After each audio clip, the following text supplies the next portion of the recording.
नमस्कार दोस्तों, आज हम समान अध्ययन के बहुत ही महत्वपूर्ण खंड पॉलिटी के प्रश्नों को देखेंगे। इससे प्रत्येक परीक्षा में अच्छी खासी मात्रा में प्रश्न देखने को मिलते हैं।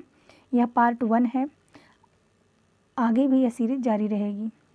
तो इस पार्ट में कुल 10 प्रश्न हैं जो परीक्षा की दृष्टि से बेहद ही महत्वपूर्ण हैं।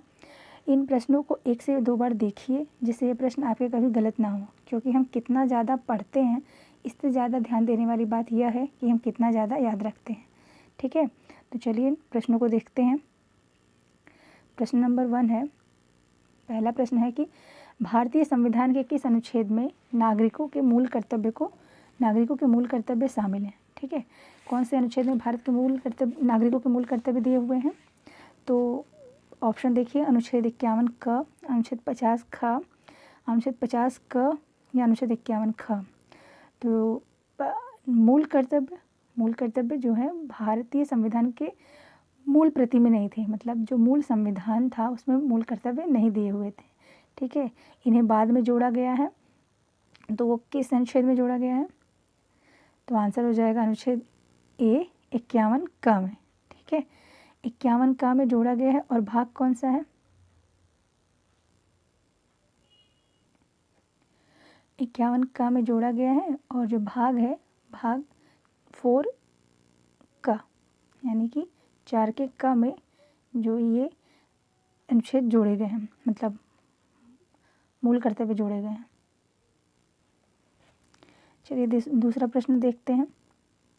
तो पहले इसका एक्सप्लेनेशन देख लेते हैं कि मूल कर्तव्यों को स्वर्ण सिंह समिति की अनुशंसा के आधार पर संविधान में 42वें संविधान संशोधन के तहत अधिनियम 1976 द्वारा भाग 4 क अनुच्छेद 51 क में जोड़ा गया था। इनकी वर्तमान संख्या कितनी है, तो 11 है।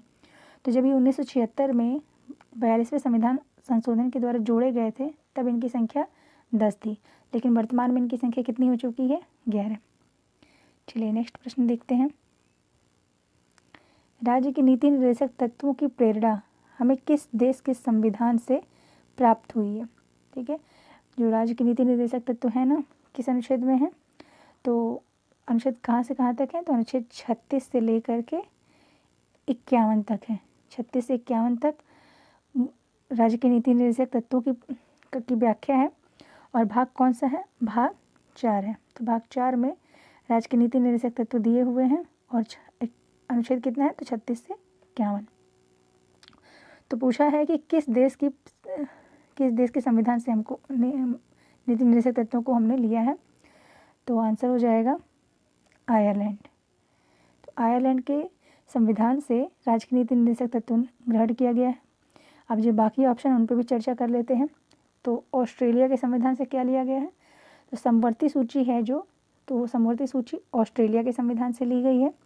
अमेरिका के संविधान से तो प्रस्तावना का विचार, न्यायिक पुनरावलोकन, न्यायपालिका की स्वतंत्रता, मूल अधिकार, उपराष्ट्रपति का पद, राष्ट्रपति पर महाभियोग, उच्चतम न्यायालय या उच्च न्यायालय के न्यायाधीशों को हटाए जाने के उपबंध, ये सब हमने अमेरिका के संविधान से लिया है।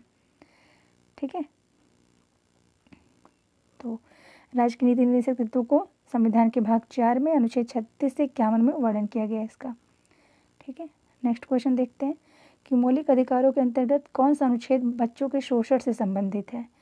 तो मौलिक अधिकार किस भाग में है, तो भाग 3 में।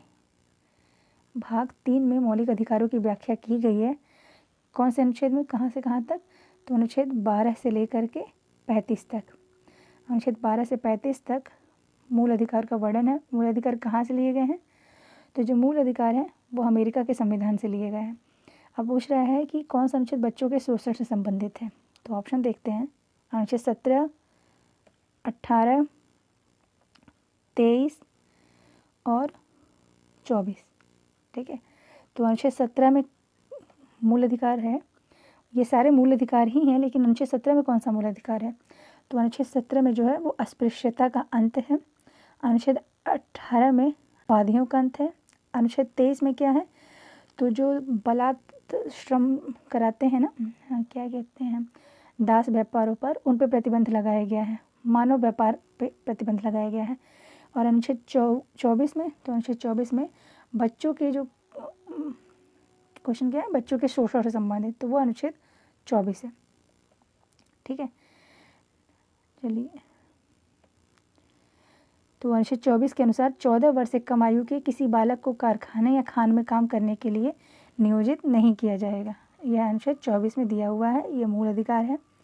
उत्तर प्रदेश के बाद लोकसभा में सर्वाधिक स्थानों का आवंटन किया गया है। तो लोकसभा में सर्वाधिक सीटें किस राज्य की हैं? यूपी की हैं। कितनी हैं? तो 80 सीटें हैं, ठीक है, लोकसभा में। और राज्यसभा में कितनी सीटें हैं? तो 31 सीटें हैं। तो उत्तर प्रदेश के बाद पूछ रहा है कि लोकसभा में सबसे ज़्यादा स्थान किसके हैं, किसकी सीटें ज़्यादा हैं? तो ऑप्शन है आंध्र प्रदेश, बिहार, महाराष्ट्र, पश्चिम बंगाल। तो आंध्र प्रदेश में कितनी है? आंध्र प्रदेश में है, आंध्र प्रदेश में 25 में, ठीक है। बिहार में कितनी है? तो बिहार की 40 सीटें हैं।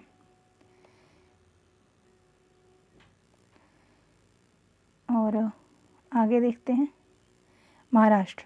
तो महाराष्ट्र में कितनी सीटें हैं? तो 48 सीटें हैं। और पश्चिम बंगाल में कितनी हैं? तो 42 सीटें हैं। तो इस तरीके से आंसर क्या हो जाएगा? महाराष्ट्र, ठीक है, महाराष्ट्र हो जाएगा, क्योंकि वहाँ पे 48 सीटें हैं।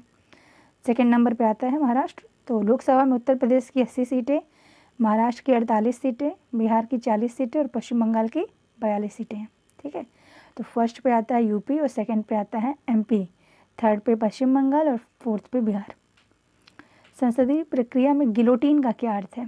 तो ये गिलोटीन शब्द है जो कि संसद की प्रक्रिया में प्रयोग किया जाता है।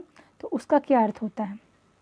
तो संसदीय प्रक्रिया में ऑप्शन देख लीजिए। विधेयक पर बहस को बंद करना, बहस को जारी रखना, सदस्यों द्वारा सदन का बहिष्कार कर देना और सदन को स्थगित कर देना। तो आंसर हो जाएगा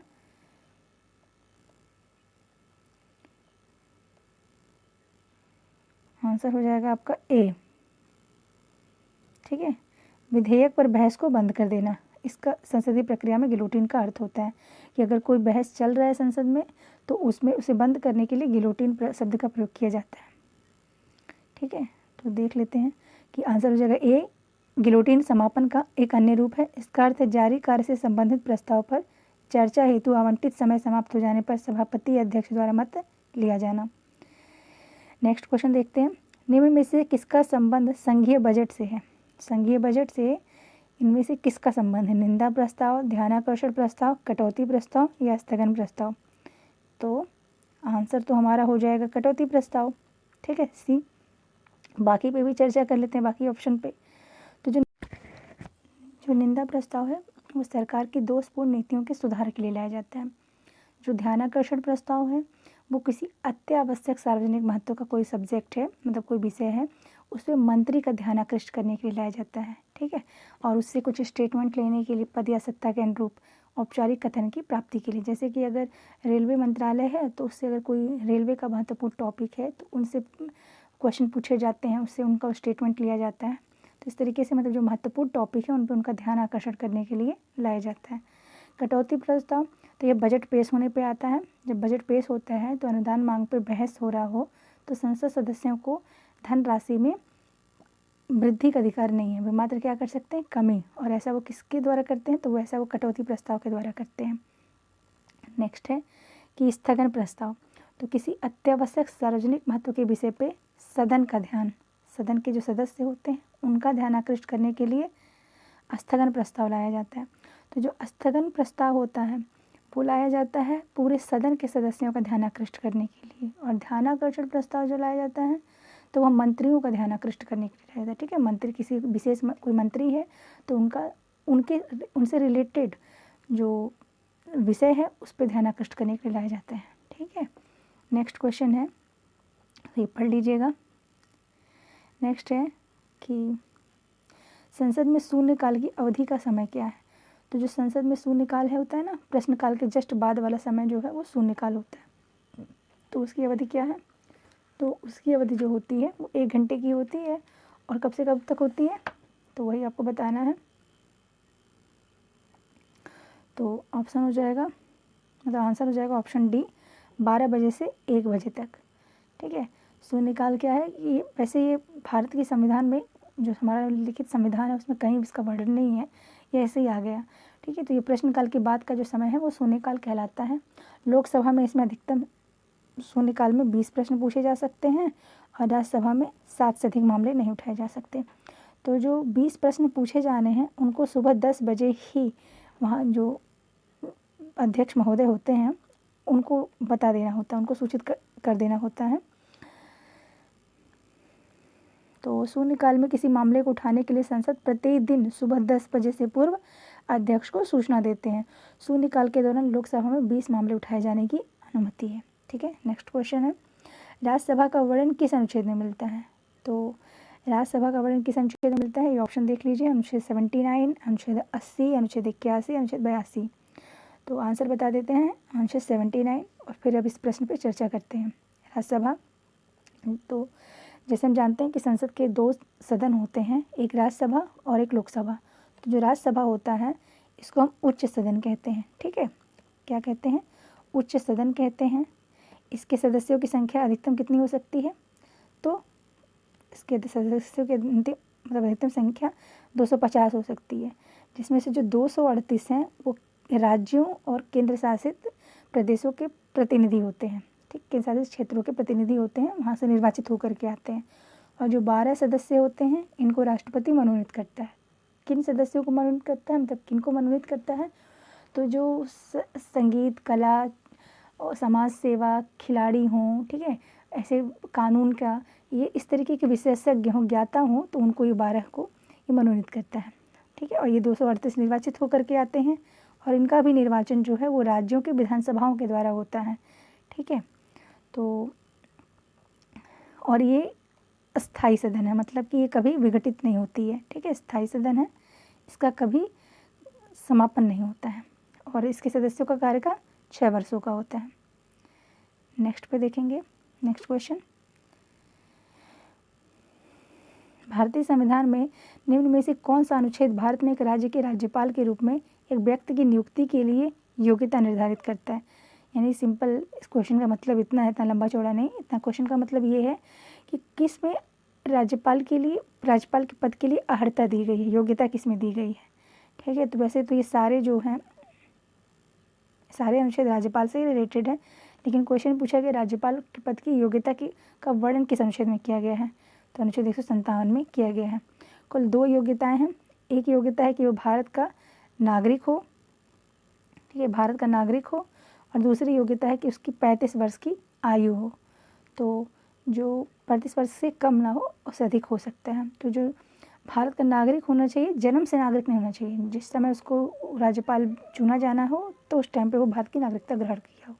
ठीक है, नेक्स्ट क्वेश्चन, संविधान का कौन सा अनुच्छेद मुख्यमंत्री के कर्तव्यों को परिभाषित करते हैं? ध्यान से देखिए, मुख्यमंत्री के पद की नहीं, मुख्यमंत्री के कर्तव्य का क्वेश्चन पूछा है। ठीक है, मुख्यमंत्री के कर्तव्यों को परिभाषित करता है। तो मुख्यमंत्री का कर्तव्य देख लेते हैं ऑप्शन पहले, अनुच्छेद 162, 164, 167 या 165। तो आंसर हो जाएगा अनुच्छेद 167। इसमें मुख्यमंत्री के जो क्या कहते हैं, मुख्यमंत्री का क्या पूछा है? मुख्यमंत्री के कर्तव्य उनका किया गया है। तो अनुच्छेद 167 में यह बताया गया है कि अगर कोई राज्य से रिलेटेड जो भी राज्यपाल प्रश्न पूछें या कुछ सूचना लेना हो तो मुख्यमंत्री उनको अवगत कराएगा। ठीक है, जो भी कल्याण मामले या जो भी ये काम कर रहे हैं उससे उनकी सारी सूचनाएं राज्यपाल को देता रहेगा। सिंपल सरल बातों में यही है। ठीक है, और 164 में उस मुख्यमंत्री के पद की मुख्यमंत्री का निर्वाचन बताया गया है कि राज्यपाल नियुक्त करता है और जो अन्य मंत्रियों की नियुक्ति होती है और मुख्यमंत्री की सलाह पर करता है। ठीक है, तो बस ये अनुच्छेद याद करते रहिए, ये एग्जाम में बहुत आते हैं। तो आंसर हो जाएगा सी, अनुच्छेद 167। नेक्स्ट क्वेश्चन पे चलते हैं जी। देखिए, तो 10 प्रश्न यही थे। अभी एडिशनल क्वेश्चन है आप लोगों के लिए, जिला न्यायाधीश शब्द संविधान के किस अनुच्छेद में आया है? तो देखिए, पॉलिटी तैयार करने के लिए पहले तो आपको सबसे पहले कि प्रस्तावना पढ़ लीजिए। प्रस्ताव में कितने प्रकार के न्याय दिए गए हैं, कितनी समता दी गई है, कितनी स्वतंत्रता दी गई है। पहले मतलब अच्छे से संविधान की जो बेसिक चीज़ें होती हैं, जैसे कि भाग कितने हैं, कितनी अनुसूचियाँ हैं, ये सब तैयार कर लीजिए। लेकिन अनुच्छेद मोस्टली इंपॉर्टेंट है। ठीक है, बहुत नहीं, जो मेन अनुच्छेद है उतना पढ़ लीजिए, क्योंकि ये हर एग्ज़ाम में इनसे क्वेश्चन आते ही आते हैं। एक दो तो अनुच्छेद से आना ही आना रहता है, ठीक है। तो पूछा है कि जिला न्यायाधीश शब्द संविधान के किस अनुच्छेद में आया है, तो अनुच्छेद, ऑप्शन देखिए पहले, अनुच्छेद 233 में जिला न्यायाधीश का उल्लेख हुआ है, ठीक है। तो बस आज के लिए इतना ही है। पॉलिटी एक ऐसा सब्जेक्ट है जिसे थोड़ा सा एक बार रेडी कर ले तो मतलब मेन जो कुछ कुछ संशोधन होते हैं वही अब आपको करंट बेस पे याद करना रहता है, नहीं तो याद कर लिए, एक बार अच्छे से पढ़ लिए तो हर एग्ज़ाम में वो हेल्पफुल होता है। ये हुए हिस्ट्री, हुए जियोग्राफी, ये सब सब्जेक्ट अच्छे से पढ़ लिया जाए तो काफ़ी स्कोरिंग होता है एग्ज़ाम में। तो एक्सप्लेनेशन है कि संविधान के भाग 6 के अनुच्छेद 233 में जिला न्यायाधीश शब्द का उल्लेख किया गया है, ठीक है। तो बस आज के लिए इतना ही। वीडियो अच्छा लगा हो तो वीडियो को लाइक कीजिए, कमेंट कीजिए और मेरे चैनल को सब्सक्राइब कर लीजिए। Thanks for watching. पढ़ते रहिए।